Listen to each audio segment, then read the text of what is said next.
조갑제 TV 시청자 여러분 안녕하십니까? 2022년 1월 10일 새벽 3시입니다. 지금까지 우파가 대통령 선거에서 패배한 이유는 좌파가 강했기 때문이 아닙니다. 그것은 범우파라면 중도까지 포함합니다. 범우파 진영이 분열되었기 때문입니다. 1997년 김대중 당선은 이회창, 이인재 두 사람이 분열한 데다가 김종필 세력이 DJP 연합을 통해서 김대중과 손을 잡은 덕분에 약 30만 표 차이로 근소하게 김대중 대통령이 당선되었던 것입니다. 2002년에는 정몽준, 노무현 단일로 하러 이회창 후보가 약 50만 표 차이로 패배했습니다.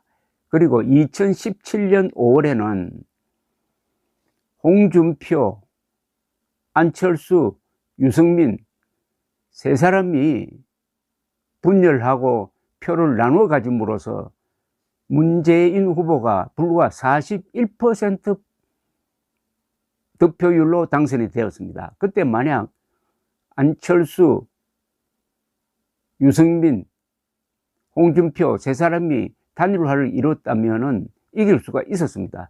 이 세 사람의 득표율을 합치면 52%입니다. 52대 41 구조니까 조금 표가 빠진다고 하더라도 이길 수가 있었습니다.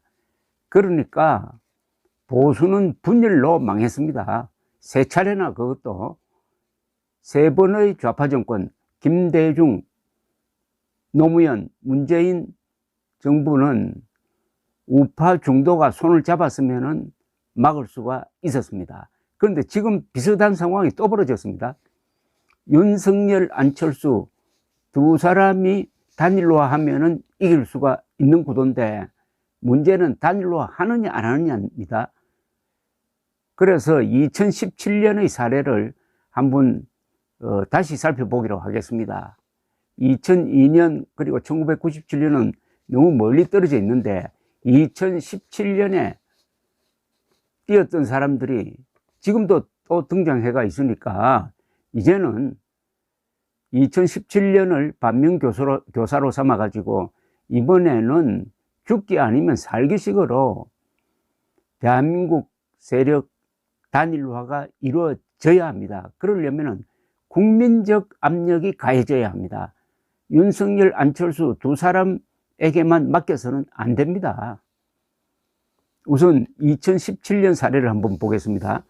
2017년 5월 9일 대선을 한 달 앞둔 4월 첫째 주 여론조사를 해보았더니 그때 문재인 38%였습니다. 안철수 35%, 홍준표 7%밖에 안 됐습니다. 유승민 4%, 심상정 3%, 그리고 13%는 의견을 유보한 상태였습니다. 이 조사를 한 한국갤럽은 안철수 지지율이 35%이지만은 이건 상당히 불안하다고 봤습니다. 그리고 홍준표 후보는 7%밖에 안 되지만 언젠가는 올라올 것으로 보았습니다. 그런데 이때 안철수 후보가 선택을 잘못했습니다. 안철수 후보가 한때는 지지율에서 문재인 후보를 앞설 때가 있었습니다. 이때 안철수 후보가 홍준표 후보, 유승민 후보에게 우리 단일화 하자고 제안을 했어야 됩니다. 그리고 읍소를 했어야 됩니다. 그런데 문재인 후보 측에서 선수를 쳤습니다. 안철수 후보에게 적폐 세력과 단일화를 하려고 한다 하니까 펄쩍 뛰면서 안철수 후보가 나는 절대로 단일화 안 한다 라고 하면서 국민들이 단일화를 시켜줄 것이다 이런 식으로 이야기했습니다. 국민들이 알아서 자신을 찍어줄 것이다. 이거는 무책임한 거죠. 후보끼리 단일화를 해놓고 국민들에게 호소를 해야지, 후보끼리는 단일화를 하지 않고 국민들이 알아서 찍어줄 것이다, 이렇게 해버린 겁니다. 그런 사이에 홍준표 후보의 지지율이 급등하기 시작했습니다. 홍준표 찍으면 홍준표가 되는 게 아니라 홍준표 찍으면 문재인이 되는 구도로 바뀌고 말았습니다.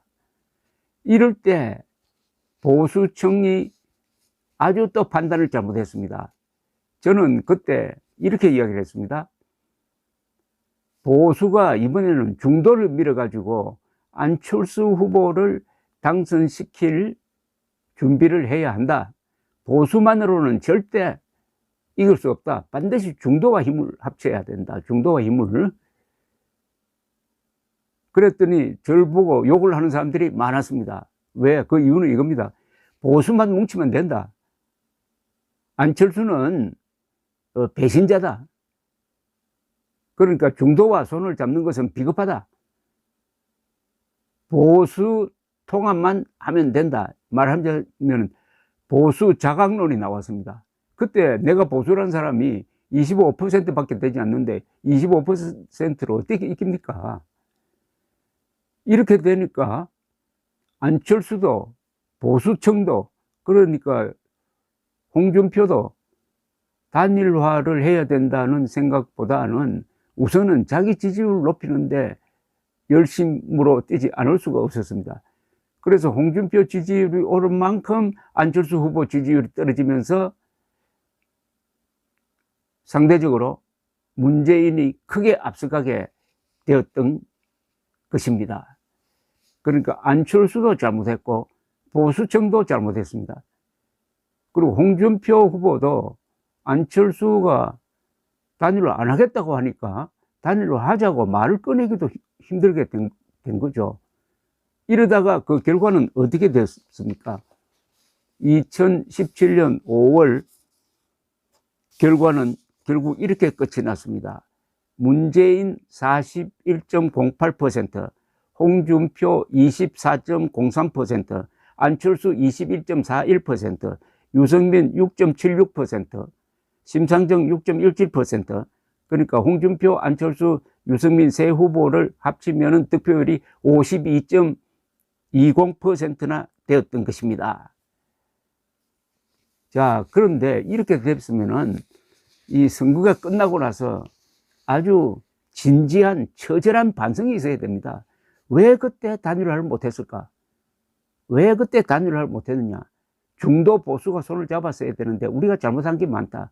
그런데 그런 반성이 전혀 없었습니다. 그러다가 2018년 지방선거에서 똑같은 패턴이 나왔습니다. 즉 서울시장 선거에서 김문수 그리고 박원순, 안철수 세 사람이 나왔는데 안철수, 김문수 사이의 단일화 시도가 진지하게 이루어지지 않아서 박원순 시장이 당선되었습니다. 그러나 작년 서울, 부산 시장 보궐선거에서는 안철수 후보가 단일화를 주장하면서 오랜만에 중도 보수 단일화가 이루어져서 크게 오세훈 서울시장이 이겼습니다. 그 미스터 단일화로 변한 안철수 후보가 이번에 어떻게 하느냐, 이번에 완주하느냐, 이번에 어떤 결과가 나오더라도 윤석열과 반드시 단일화를 이루느냐, 여기에 국가의 운명이 달려 있습니다. 따라서 이제 모든 국민들은 윤석열 잘하라, 안철수를 잘하라 하기 전에 국민들이 해야 할 일을 해야 하는 것입니다. 그것은 단일화로 정권교체, 무조건 단일화. 누구 앞으로 단일화 하자는 이야기 하지 말아야 합니다. 무조건 단일화를 외쳐야 하는 것입니다. 2017년의 전략 실패를 되풀이해서는 안 됩니다. 보수로는 이길 수가 없습니다. 보수와 중도가 합쳐져야 합니다. 윤석열만으로는 이길 수가 없습니다. 안철수만으로는 이길 수 없습니다. 두 사람이 극적으로 합쳐진 다음에는 정권을 잡았을 때는 공동정부를 만들어야 합니다. 보수는 분열로 망하고 좌파는 자충수로 망한다고 했는데 좌파는 지금 자충수를 보여주지 않고 있습니다. 이럴 때 보수가 분열하면 또 망합니다. 감사합니다.